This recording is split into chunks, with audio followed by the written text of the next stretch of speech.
প্রত্যেকদিন চর্চায় থাকে বাংলাদেশ, আর বাংলাদেশ রীতিমতো ভারত বিরোধী জিকির তারা জারি রেখেছে। কিন্তু সেই জায়গায় দাঁড়িয়ে বাংলাদেশি নাগরিকদেরকে যে রীতিমতো ভরসা রাখতেই হয় ভারতের উপর, সেটা কিন্তু আর বলার অপেক্ষা রাখে না। কারণ বাংলাদেশ যতই বলুক যে তারা ভারত বিরোধিতা করছে, সেক্ষেত্রে কাজের সন্ধানে ভারতের উপর কিন্তু তাদের ভরসা রাখতে হয়। বলতে পারেন যে একাংশ বাংলাদেশি কিন্তু ভারতের উপরেই ভরসা রাখছে। আর এমনটাই প্রশ্ন ভারতীয় নাগরিকদের, তাহলে কি নতুন উপদেষ্টা ইউনূস সরকারের আমলে কাজ পাচ্ছে না বাংলাদেশি নাগরিকরা, অন্তত বাংলাদেশের মধ্যে?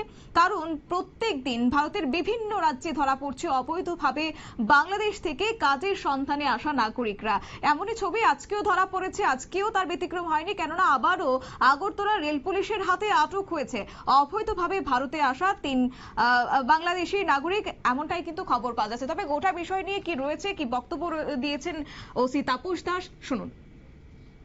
সবাই মিলে আগরতলা রেল স্টেশনে মোট 4 জনকে আমরা গ্রেফতার করি। তো 4 জনের মধ্যে 3 জন বাংলাদেশি ন্যাশনাল, আর একজন আছেন যিনি আমাদের ত্রিপুরার বাসিন্দা। তো অ্যাকচুয়ালি তারা ওই বাংলাদেশি যে 3 জন আছে, তারা অবৈধ উপায়ে আমাদের ভারতবর্ষের বর্ডার ক্রস করে এসেছে এবং তারা রেলপথের মাধ্যমে বহিরাজ্যে যাওয়ার চেষ্টা করেছিল। তো প্রাথমিক জিজ্ঞাসাবাদে তারা বলেছিল যে তারা কলকাতা হয়ে গুজরাটে যাবে, এরকম বলেছে। তো নাম জিজ্ঞেস করলে বলে একজন হলো বনবংশিনু মগ, যিনি খাগড়াছড়ি জেলা অন্তর্গত বাংলাদেশ।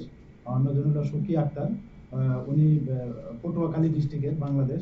এবং আরেকজন আছেন ববিতা দেবনাথ, উনি পটুয়াখালী বাংলাদেশ। এবং যারা ইন্ডিয়ান একজন আছেন আমাদের ইস্ট ডুবলির বাসিন্দা, ওনার নাম হলো শ্যামল দাস।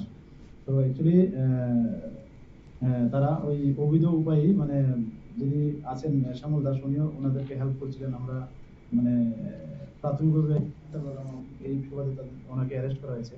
তো আজকে আমরা তাদের মহামান্য আদালতে প্রেরণ করছি। আমরা ইন্টারোগেশনের জন্য মহামান্য আদালতে আপিল করেছি।